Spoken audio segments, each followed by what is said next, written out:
Ini hadis sahih diriwayatkan oleh Sayyiduna Anas bin Malik, sampai beliau mengatakan begini, dari dulu semenjak bergaul dengan Nabi sampai sekarang, saya tidak pernah mendengar satu kalimat yang paling membahagiakan selain kalimat anta ma'aman ahbabta.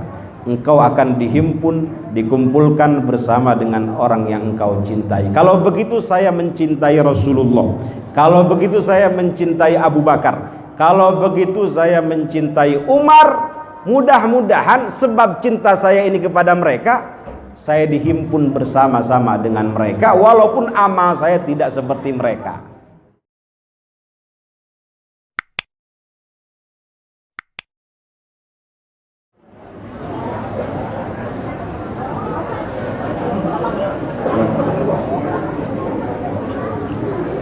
Assalamualaikum warahmatullahi wabarakatuh.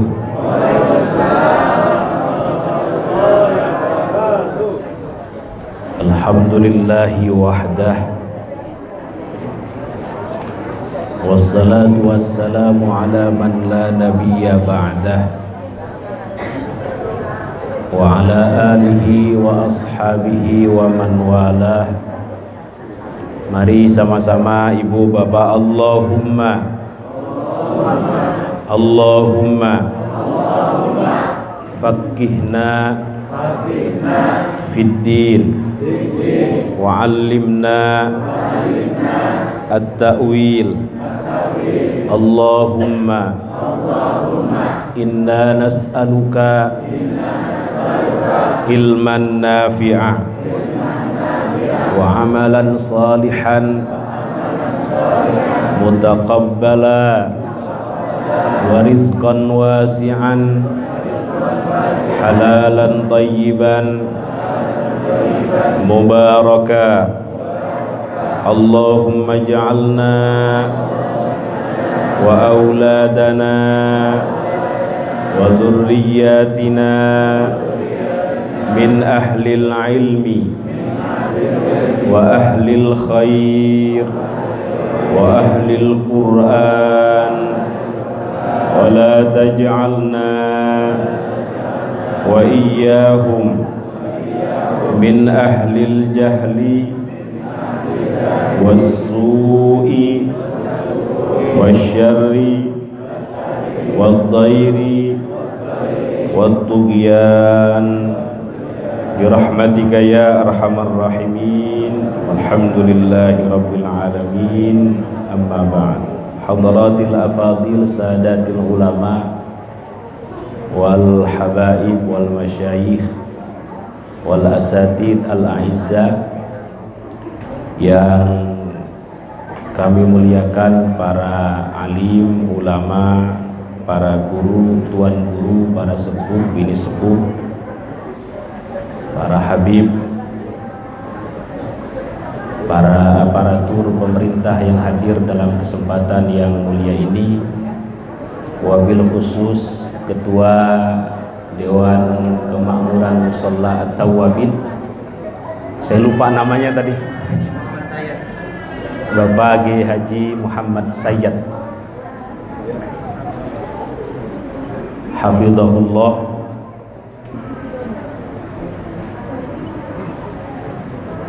Juga wabil khusus Al-Mukarram wal Muhtaram Kiai Haji Hasan Basri dan seluruh asatid yang tidak bisa saya sebutkan satu persatu, namun tidak mengurangi ta'zim dan hormat saya kepada Bapak Ibu sekalian. Sebelum saya mulai pengajian peringatan hari besar Islam Maulidun Nabi Sallallahu Alaihi Wasallam, saya mengajak terlebih dahulu kepada Bapak Ibu sekalian untuk sama-sama membaca dua ayat terakhir daripada surah Al-Baqarah. Mudah-mudahan ini menjadi amaliyah istiqomah kita meskipun ringan, dan kami berharap mudah-mudahan ini bisa dibaca sampai akhir hayat kita. Mudah-mudahan juga jadi bekal minimal ini gitu ya. Kalau nanti nggak ada yang dibawa, Mudah-mudahan hafal semua Bu ya, Pak ya. 2 ayat terakhir daripada suratul Baqarah, dimulai dari amanar Rasul sampai ke bawah ini. Guru kami Profesor Ali Mustafa Yakub itu kalau mengimami sholat Isya, beliau pasti membaca 2 ayat terakhir ini. Padahal beliau ya hafalannya banyak begitu. Tetapi kenapa beliau selalu membaca 2 ayat terakhir daripada surah Al-Baqarah ini? Ternyata mengingatkan kita agar kita selalu membacanya minimal sebelum tidur itu. Mari kita baca sama-sama, nanti akan kita sampaikan kenapa saya berharap Bapak Ibu membaca ini. Mari sama-sama Bapak Ibu. Bismillahirrahmanirrahim. Sama-sama. Amanar Rasul bima unzila ilaihi min rabbih wal mu'minun kullun amana billahi wa malaikatihi wa kutubihi wa rusulihi la nufarriqu baina ahadin min rusulihi wa qalu sami'na wa ata'na ghufranaka rabbana wa ilaikal masir.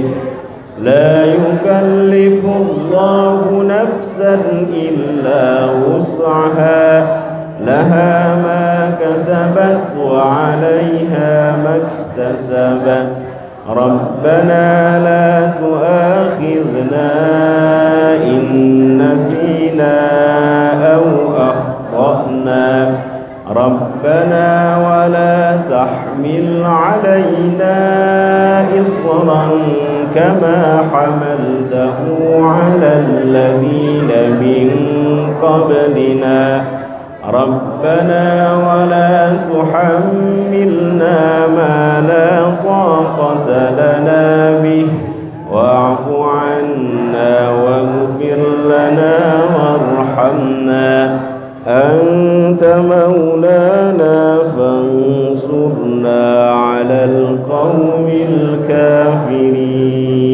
Amin ya rabbal alamin. Dalam sebuah hadis sahih riwayat Imam Al-Bukhari, Rasulullah sallallahu alaihi wasallam mengatakan begini Pak, man qara'a bil ayataini min akhiri suratil Baqarah fi lailatin kafatahu, gitu ya. Barang siapa yang membaca 2 ayat terakhir daripada surat Al-Baqarah fi lailatin, pada malam hari, kafatahu, maka dia telah cukup dengan membaca 2 ayat terakhir itu. Itu para ulama beragam penafsiran, tetapi kata Imam Nawawi tidak keluar dari 2 penafsiran. Pertama, kafatahu min qiyamil lail, dia telah cukup dari melakukan qiyamul lail semalaman suntuk. Misalnya Bapak punya hobi baca Quran semalaman suntuk, atau tahajud 1000 rakaat misalnya, sholawat berapa ratus ribu misalnya kelewat, tetapi sebelum tidur sudah membaca amanar Rasul, itu kata Imam Nawawi kafatah, maka amalan malam itu sudah tercover dengan membaca 2 ayat terakhir daripada surah Al-Baqarah ini. Penafsiran pertama, ini amalan ringan tetapi pahalanya luar biasa ini. Yang kedua, kafatahu minasyarr, itu ya, pembacanya akan dijaga dari segala sesuatu yang tidak dia inginkan pada malam itu, dari segala sesuatu yang tidak disukainya pada malam itu. Mudah-mudahan bisa kita amalkan semua Pak ya. Diniatin ittiba'ur rasul, diniatin kita ini ikut Rasulullah Shallallahu Alaihi Wasallam, walaupun mungkin ringan gitu ya. Saya kadang nasihatin santri-santri di Darussunnah itu dari hal-hal yang terkecil. Kalau kita tidak bisa khidmah besar terhadap Islam, Iya. Ini harga cabai udah naik Bu ya. Sekarang naik semua Kiai. Yang turun kolor doang. Kata saya kalau keluar masjid gitu ya, kaki kiri niatin ittiba'ur rasul. Masuk ke dalam masjid, kaki kanan niatin ittiba'ur rasul. Masuk ke dalam WC, kaki kiri niatin ingin mengikuti Rasulullah Sallallahu Alaihi Wasallam. Masuk ke dalam masjid, baca doa. Doanya apa Pak? Allahumma ftahli misalnya abwaab, niatin ittiba'ur rasul begitu.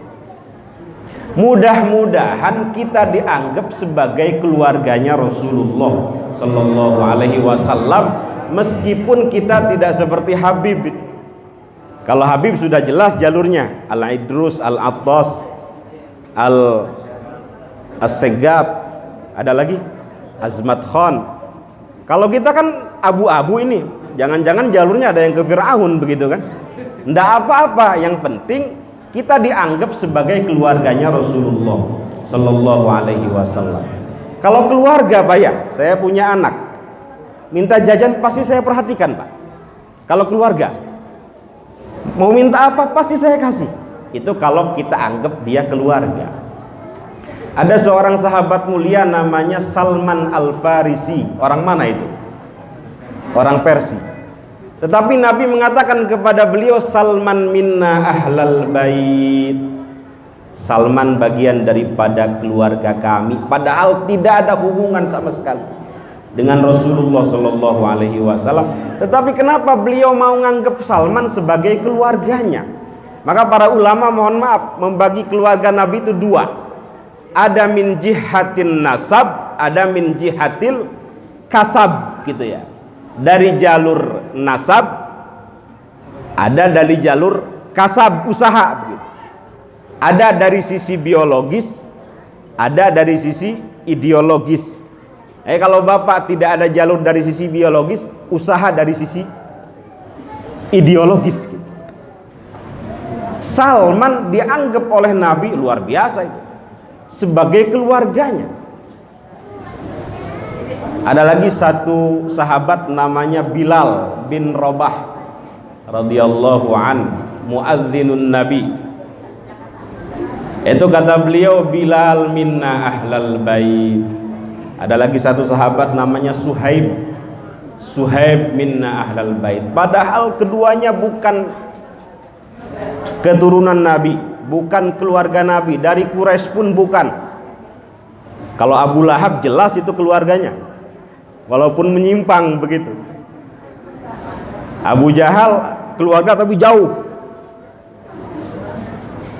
Ini Suhaib dari Romawi, Bilal dari Habasyah, Ethiopia, dianggap oleh Nabi sebagai keluarganya.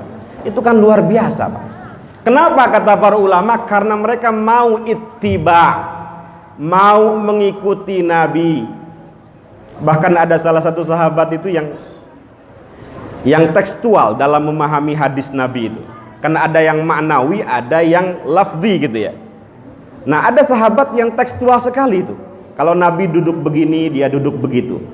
Kalau Nabi pakai pakaiannya begitu, dia ikut begitu gitu. Kalau Nabi gondrong misalnya, dia pengennya gondrong begitu. Nabi makannya pakai ini, dia begitu. Itu salah satunya Sayyiduna Abdullah ibnu Umar.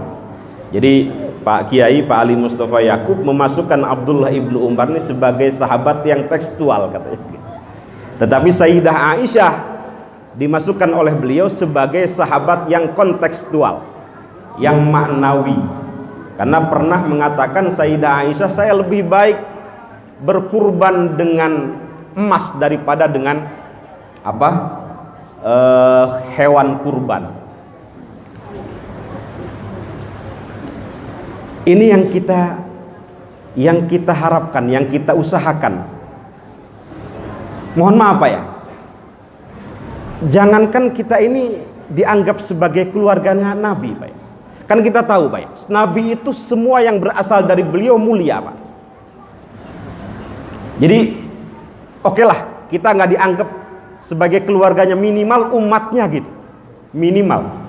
Saya ingin menceritakan mulianya Nabi, Pak ya. Orang itu berbondong-bondong, jangankan doanya Nabi, jangankan sholatnya Nabi, itu sampai mohon maaf,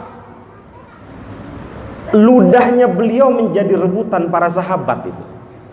Ibu mau saya ludahin, bapak mau saya ludahin, peyok begitu. Ini saking mulianya Nabi ya. Orang yang dianggap keluarga oleh beliau berarti mulia itu. Ini saya ingin mengatakan Nabi itu dari sisi basyariahnya saja itu dimuliakan, Pak. Jangankan doanya beliau, jangankan sholatnya beliau, ludahnya saja dijadikan rebutan oleh para sahabat. Jadi beliau kalau ngomong begini, Pak, muncrat begitu, itu nggak sampai ke bawah, air ludahnya itu sampai ke telapak tangan sahabatnya. Ada seorang sahabat mulia namanya Sayyiduna Urwah Ibnu Mas'ud. Hadisnya sahih, riwayat Imam Al-Bukhari. Apa kata Urwah? Mohon maaf, Urwah ini hobinya ketemu raja-raja, ketemu pejabat itu. Apa kata Urwah? Laqad wafadtu 'alal muluk. Saya ini pernah bertamu dan bertemu dengan raja-raja besar. Wa wafadtu 'ala Kaisar. Saya pernah bertemu Raja Kaisar. Kaisar mana? Romawi. Wa wafadtu 'ala Kisra. Saya pernah bertemu dengan Raja Kisra, Persia. Wa wafadtu 'ala Najasyi. Saya pernah bertamu dan bertemu dengan Raja Najasyi, Ethiopia. Wallahi, kata Urwah, in ra'aitu malikan qad yu'azzimuhu ashabuhu ma yu'azzimu ashabu Muhammadin sallallahu alaihi wasallam Muhammadan. Demi Allah, kata beliau, saya tidak pernah melihat satu raja pun, udah keliling dia, tidak pernah melihat satu pemimpin pun yang begitu dihormati oleh rakyatnya, yang begitu diagungkan oleh rakyatnya, yang begitu dimuliakan oleh rakyatnya, melainkan baginda Nabi besar Muhammad sallallahu alaihi wasallam yang begitu dimuliakan oleh para sahabatnya. Wallahi, kata Urwah, intanakhoma nukhomah. Redaksinya begitu dalam hadis. Kalau beliau muncrat, meludah gitu, lagi ngomong nih kan suka keluarin sesuatu tuh, illa waqa'at fi kaffi rajulin minhum, pasti tuh bekas ludahnya sampai ke telapak tangan sahabatnya. Fadalaka biha wajhahu wa jildah. Kemudian mereka mengusapkan ke bagian muka mereka, ke bagian tubuh mereka. Ini kalau bahasa pesantren disebut dengan tabarruk. Jangan dibidah-bidahin, Pak ya.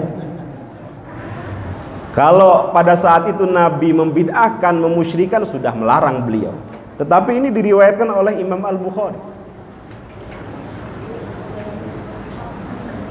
Wa idza tawaddo'a, terusan hadisnya, kalau beliau berwudu, kadu yaktatiluna ala wadu'ih.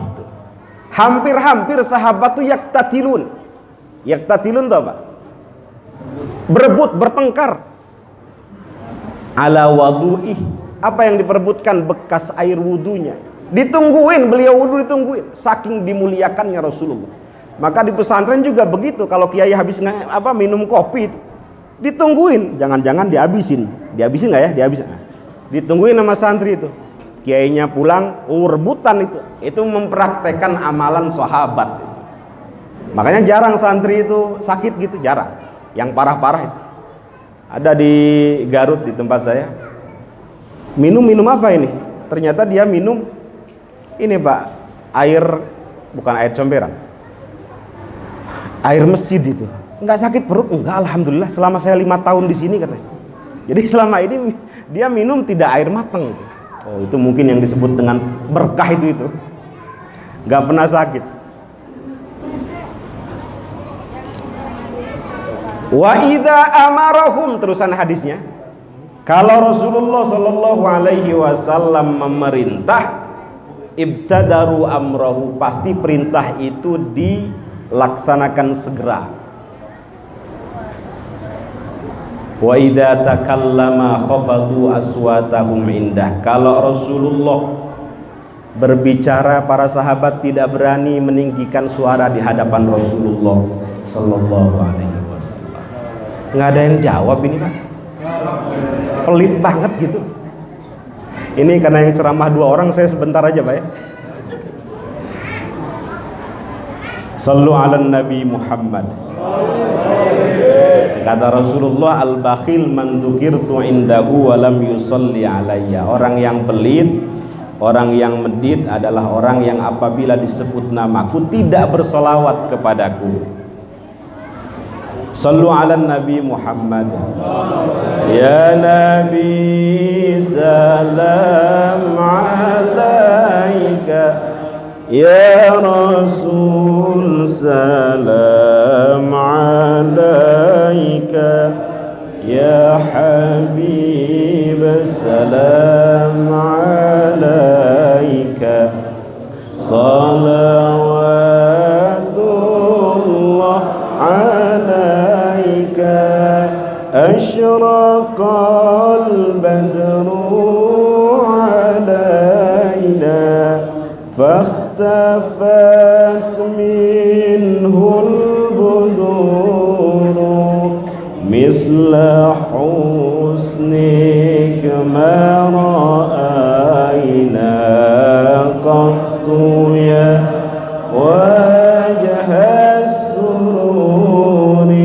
الله يا نبي سلام عليك، يا رسول سلام عليك، يا حبيب سلام عليك، صلوات الله عليك. صلوا على النبي محمد.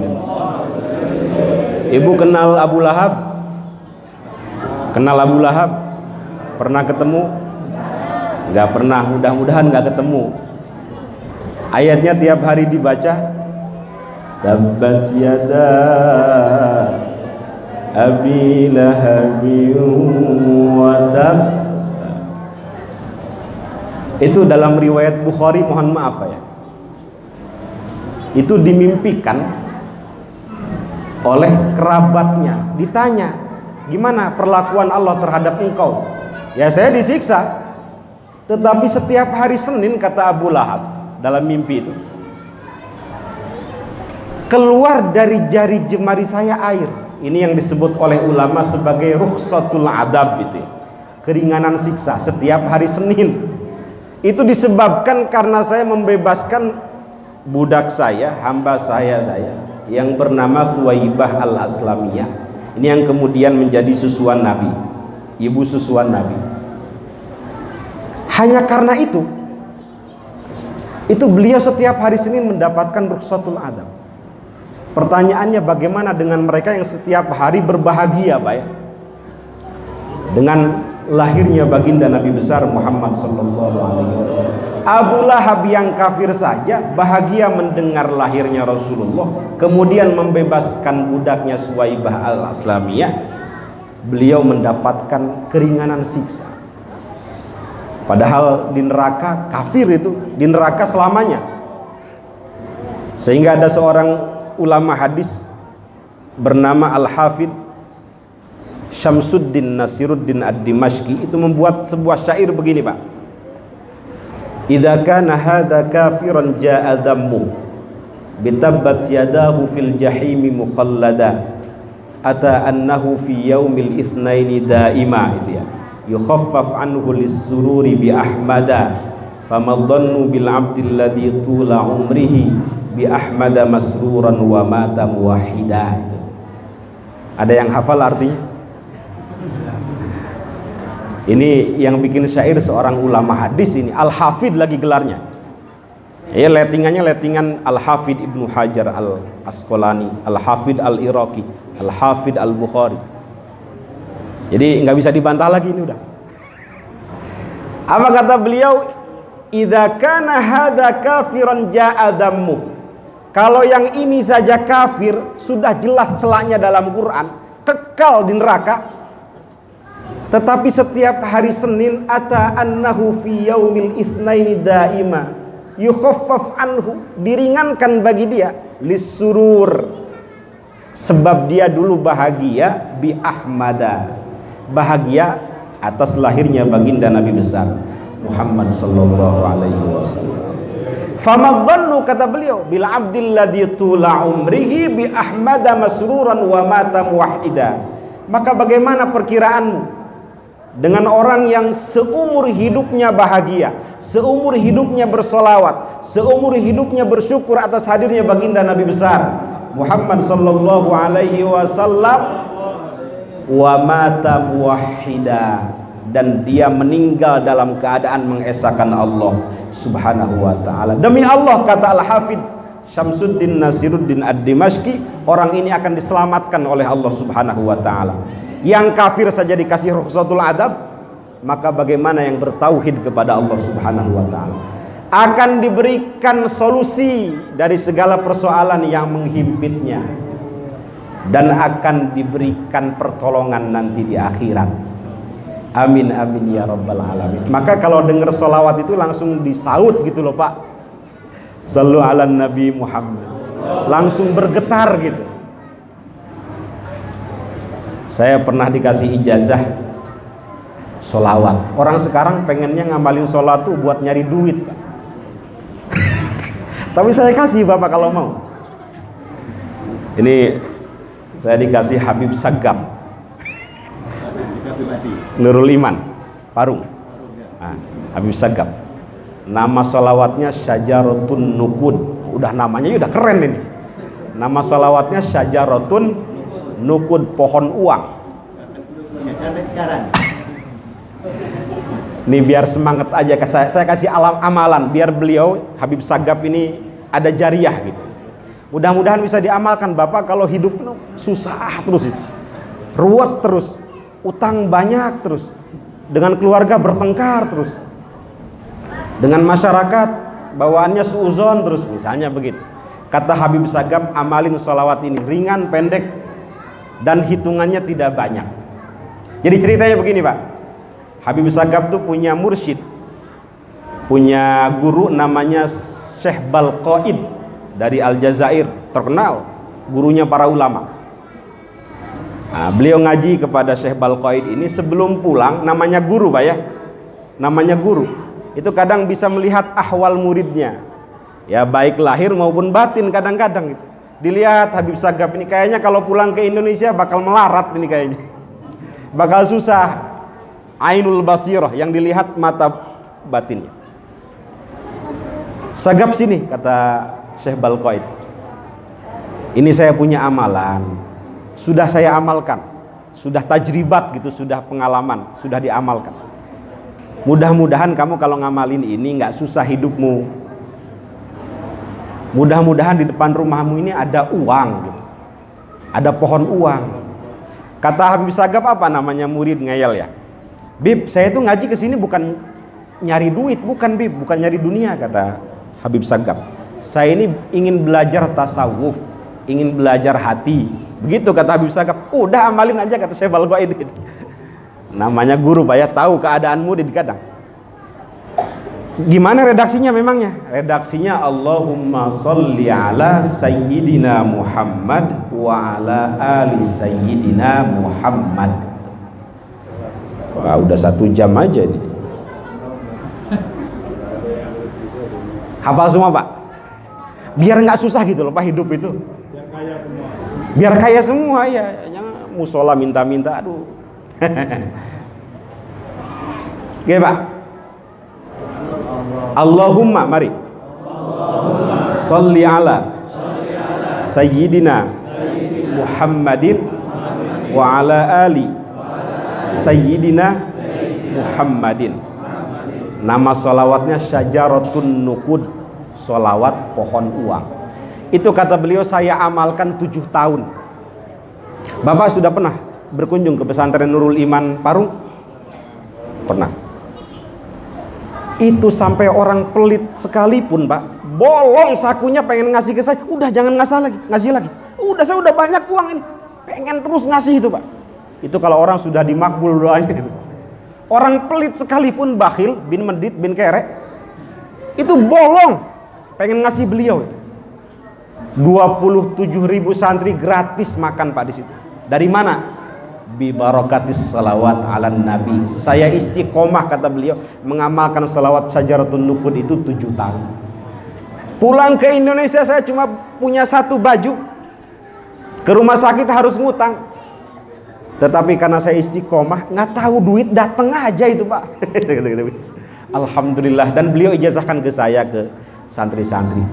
Kalau Bapak pernah mendengar mungkin dari yang lain, ya silahkan amalkan. Ini dari saya, Pak, ya, dari beliau saya ijazahkan kembali kepada Bapak Ibu sekalian. Mudah-mudahan bisa diamalkan. Dibaca, kata beliau, habis sholat isya, tidak keluar dari subuh, bukan dari masjid. Pokoknya masuk sholat isya, jangan keluar subuh 400 kali. Itu kata beliau santai aja sambil nonton TV begitu ya, sambil ngasuh anak. Allahumma sholli ala sayyidina Muhammad, Allahumma sholli ala sayyidina Muhammad. Tambah wa ala ali sayyidina Muhammad. Ada apa ini? Ada gempa. Allahumma sholli ala sayyidina Muhammad wa ala ali sayyidina Muhammad. Allahumma sholli ala sayyidina Muhammad wa ala ali sayyidina Muhammad. Allahumma sholli ala sayyidina Muhammad. Paling 10 menit, Pak. Sambil nonton TV gitu. Insya Allah bil yakin, dengan keyakinan segala persoalan akan dimudahkan. Diniatin mengamalkan atau memberikan hak-hak sholawat memang untuk Rasulullah Sallallahu Alaihi Wasallam. Ada lagi 1 sholawat, ini saya amalkan. Mudah-mudahan Bapak juga bisa mengamalkan. Kalau sholawat ini sholawat terkenal, namanya sholawat Jibril. Ngamalin paling 1/4 jam. Saya di rumah punya tasbih 1000. Itu salah satu khasiatnya, lijal birrizki katanya begitu. Redaksinya mudah, sallallahu ala Muhammad, sallallahu ala Muhammad. Kenapa tidak ada sayyidunanya? Karena ini salawat awal, salawat yang memang datang pertama kali dari malaikat Jibril. Kenapa nggak ada sayyidunanya gitu? Insya Allah hafal semua, Pak, ya. Sallallahu ala Muhammad. Itu bisa dicicil habis sholat 200, habis sholat 200, habis sholat 200. Mohon maaf, dulu ada seorang tokoh mati, meninggal, mukanya berubah jadi hitam, Pak. Berubah jadi hitam. Anaknya yang sulung itu ngelihat malu gitu. Ini kalau ada yang takziah, saya malu. Ayah saya kok yang tadinya putih jadi berubah hitam begitu. Nah, seketika dia pingsan begitu. Kemudian dalam pingsannya itu mimpi ketemu Nabi.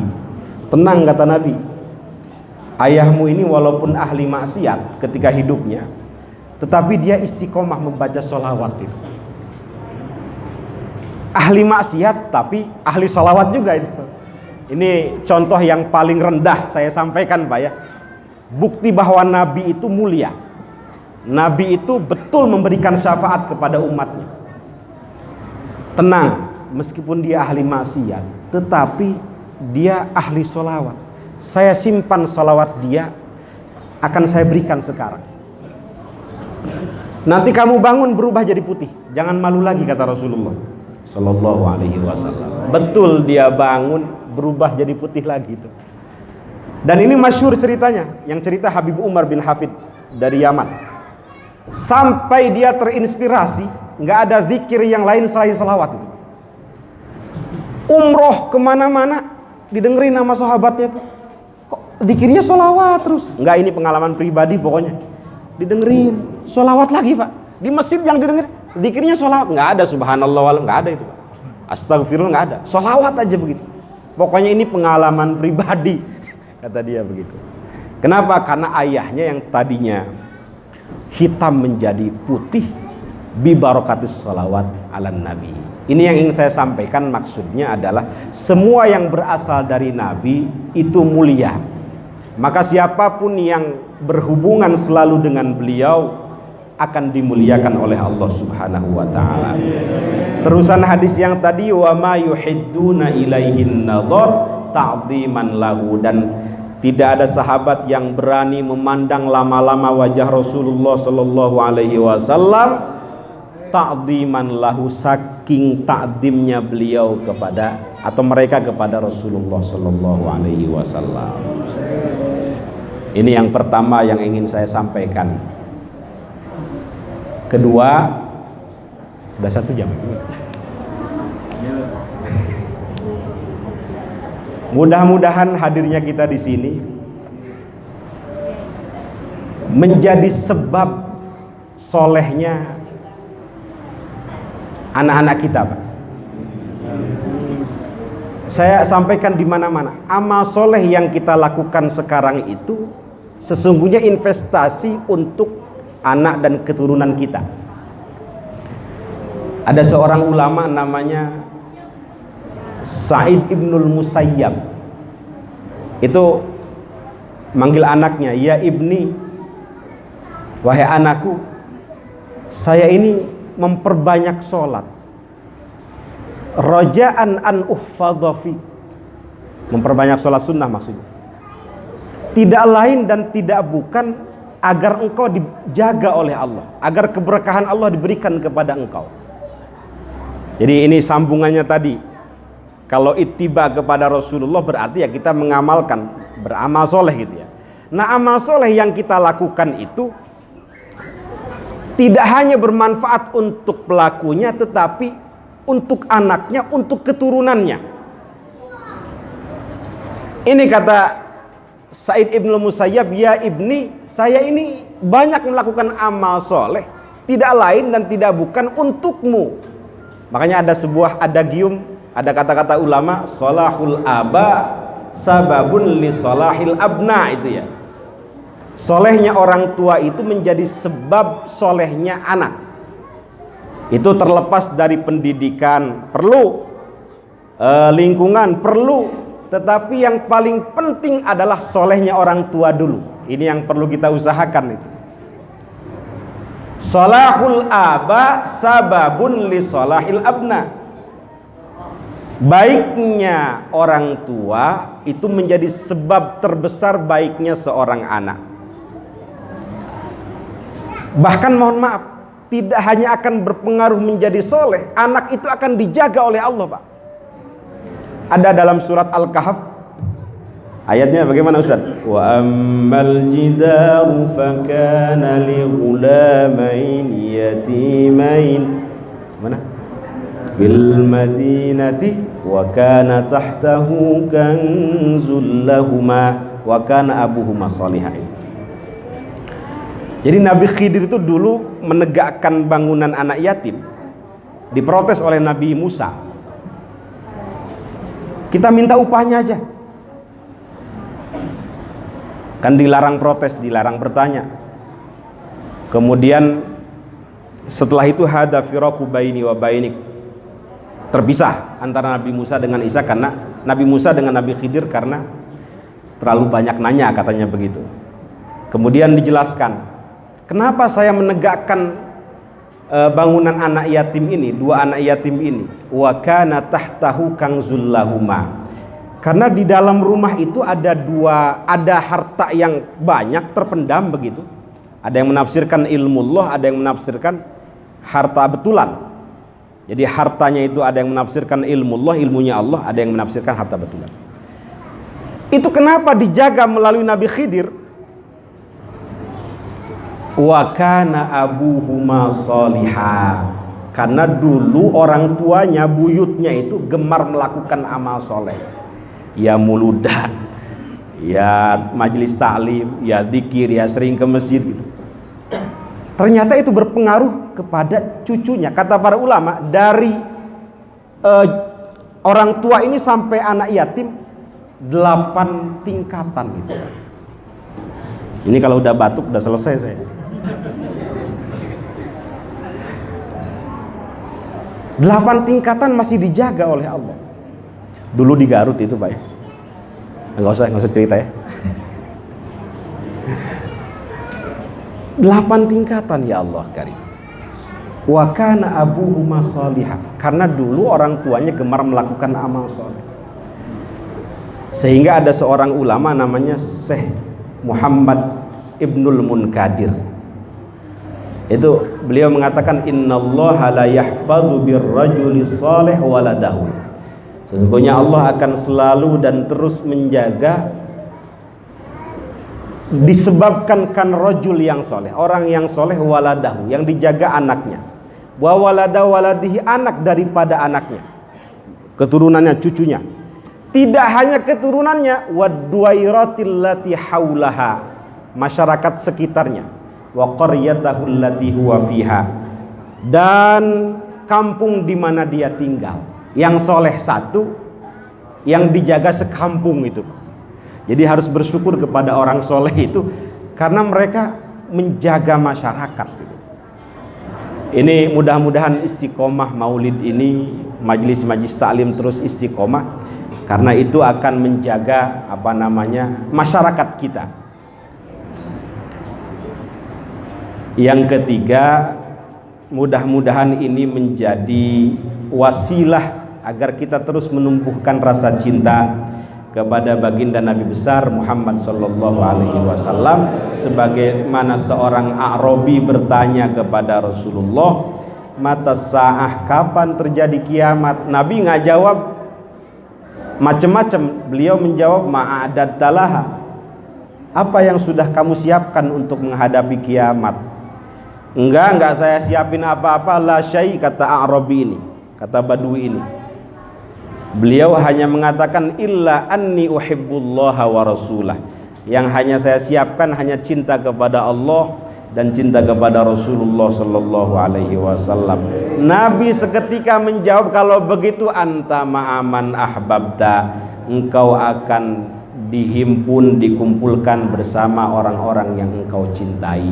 Ini hadis sahih diriwayatkan oleh Sayyiduna Anas bin Malik, sampai beliau mengatakan begini, dari dulu semenjak bergaul dengan Nabi sampai sekarang, saya tidak pernah mendengar satu kalimat yang paling membahagiakan selain kalimat anta ma'aman ahbabta, engkau akan dihimpun, dikumpulkan bersama dengan orang yang engkau cintai. Kalau begitu saya mencintai Rasulullah, kalau begitu saya mencintai Abu Bakar, kalau begitu saya mencintai Umar.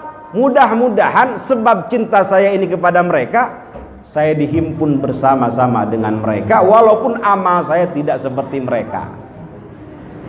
Ini salah satu upaya kenapa diadakannya maulid. Jangan ditanya kenapa, itu kan pertanyaan orang yang anti saja Pak ya. Di sini nggak anti Pak ya, nggak ada yang anti kan?